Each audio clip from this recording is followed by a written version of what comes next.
क्या सीएम नीतीश कुमार का डोल रहा है मन? क्या फिर मारेंगे पलटी? पीएम मोदी से मुलाकात के बाद बिहार के सियासी गलियारे में खूब चर्चा है। जितनी मुंह उतनी बातें हो रही हैं। G20 सम्मेलन में प्रधानमंत्री नरेंद्र मोदी से मुलाकात के बाद से ही नीतीश कुमार पार्टी के जमीनी कार्यकर्ताओं से खुद मिल रहे हैं। माना जाता है कि नीतीश कुमार की राजनीति करने का तरीका काफी अलग है। उनको जानने वाले कहते हैं कि नीतीश कुछ भी नया करने से पहले उसका इशारा जरूर करते हैं। अगर उनके सहयोगी इसे भांपने में विफल रहते हैं तो यह उनकी कमी है। बिहार के महागठबंधन में खटपट भी शुरू हो गई है। हालांकि बिहार के लोग को इस पर कोई आश्चर्य नहीं हो रहा है। नीतीश कुमार का अतीत देखकर पहले से ही यह आशंका बनी हुई है। नीतीश कुमार कब पाला बदलने कहा नहीं जा सकता। सीटों को लेकर भी राज शुरू हो गया है। अब तो यह भी कहा जाने लगा है कि महागठबंधन से जेडीयू की जुदाई का प्लॉट तैयार हो गया है। तो क्या फिर लालू यादव और तेजस्वी को छोड़ नीतीश कुमार बीजेपी के साथ जाएंगे? आइए जानते हैं इस रिपोर्ट में। दरअसल G20 भोज कार्यक्रम में पीएम नरेंद्र मोदी और नीतीश कुमार की जैसी तस्वीरें सामने आई है, उसे देखकर किसी को भी सहज भरोसा हो जाएगा कि जेडीयू और बीजेपी में भीतरी स्तर पर कोई खिचड़ी पक रही है। उधर लोकसभा चुनाव 2024 के लिए बिहार में महागठबंधन में सीटों के बंटवारे पर चर्चा शुरू हो चुकी है। जेडीयू चाहती है कि उसे उसकी सभी सिटिंग सीटें चुनाव लड़ने के लिए दी जाए। कांग्रेस को 10 सीटें तो लेफ्ट को भी 5 सीट चाहिए। नीतीश कुमार के लिए बड़ी चुनौती अपने 16 सांसदों के लिए सीट दिलाने को लेकर है। जेडीयू के सांसद भी अपनी उम्मीदवारी को लेकर पशोपेश में है। इसलिए नीतीश कुमार पर उनकी पार्टी के सांसदों को दबाव बढ़ता जा रहा है। जाहिर है नीतीश कुमार इंडिया गठबंधन में मनचाही सीटों को लेकर दावेदारी करने लगे हैं। इसलिए उनके समर्थक उनके पीएम पद की मांग कर इंडिया अलायंस पर दबाव बढ़ाना शुरू कर चुके हैं। ऐसे में सीटों को लेकर महागठबंधन में शुरू हुई खटपट के बीच सबकी नजरें नीतीश कुमार के अगले कदम पर टिक गई हैं। आरजेडी या बिहार के महागठबंधन में शामिल दूसरे दलों को इस बात का अनुमान है कि नीतीश का मन कभी भी बदल सकता है। राजनीतिक जानकारों की माने तो नीतीश कुमार को विपक्षी गठबंधन में अपनी औकात का अंदाजा लग चुका है।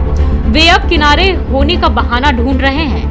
इसके लिए वे 2 बातों को आधार बना सकते हैं। पहला यह कि तेजस्वी यादव अब रेलवे में जमीन के बदले नौकरी मामले में चार्जशीटेड हैं। इसी मामले में जब पहली बार 2017 में तेजस्वी का नाम आया था तो नीतीश आरजेडी को छोड़कर बीजेपी के साथ आ गए थे।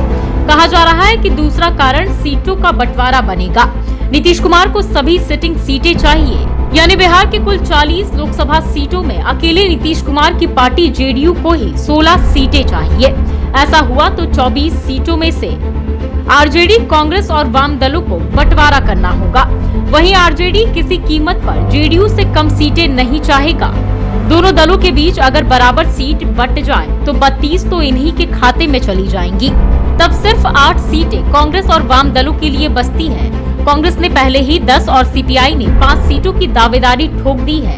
ऐसे राजनीतिक जानकार बताते हैं कि सीट शेयरिंग ही इस बार नीतीश के किनारे होने का बहाना बन सकता है। तेजस्वी यादव के चार्जशीटेड का मामला तो है ही। वहीं बिहार में बीजेपी अभी तक नीतीश कुमार के सहारे ही राजनीति करते आई है। अगर इतिहास के पन्ने उठाकर देखें तो जदयू के साथ मिलकर बीजेपी वर्षों तक बिहार की सत्ता में रही। वहीं 2015 में हुए बिहार विधानसभा चुनाव में बीजेपी जब जदयू से अलग होकर चुनाव लड़ी तो बहुमत से काफी दूर रही।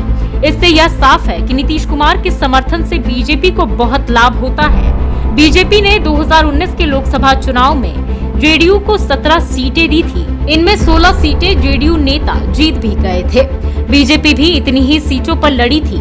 इस बार बीजेपी ने सहयोगी दलों की संख्या भी बढ़ा ली है। कहा जा रहा है कि अपने लिए बीजेपी ने 30 सीटें रखी है।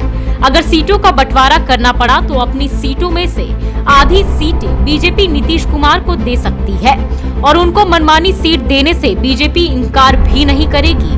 इसलिए माना जा रहा है कि नीतीश कुमार फिर बीजेपी के खेमे में जा सकते हैं। विपक्षी गठबंधन से सीटों के बंटवारे से असंतोष को वे आधार बनाएंगे।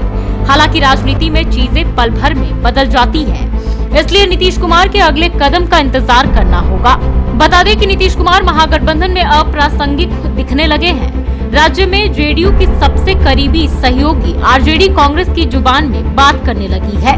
मुंबई में लालू प्रसाद ने राहुल गांधी को जिस तरह से दिलासा दिया है, उससे साफ हो गया कि लालू प्रसाद और कांग्रेस एक साथ मिलकर सियासी दांव खुलकर खेलने लगे हैं। बिहार की महागठबंधन पॉलिटिक्स और इंडिया गठबंधन में अलग थलग पड़ने वाले नीतीश अब हाशिए पर दिखने लगे हैं। यही वजह है कि एक मंझे हुए नेता की तरह पीएम मोदी के साथ गर्मजोशी से नीतीश कुमार की मुलाकात उन विकल्प की ओर इशारा भरपूर कर रही है। जाहिर है इन मुलाकातों के सहारे इंडिया अलायंस पर दबाव और फिर ज्यादा से ज्यादा मनचाही सीटों का चुनाव कर सांसदों को जिता नीतीश बिहार की राजनीति पर मजबूत पकड़ कायम करना चाहते हैं।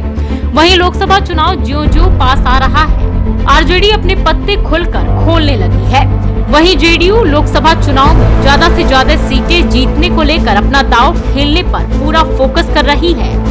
ऐसे में अवसर को भुनाने की कला में माहिर नीतीश एक बार फिर अपने समय के इंतजार में है। बेहतरीन टाइमिंग देखकर अपने लिए बेहतर संभावनाओं को साधने में वो पीछे मुड़कर देखने वाले नहीं है। तो फिलहाल के लिए इस रिपोर्ट में इतना ही। बाकी के वीडियोस के लिए बने रहे लाइव सिटीज के साथ। धन्यवाद।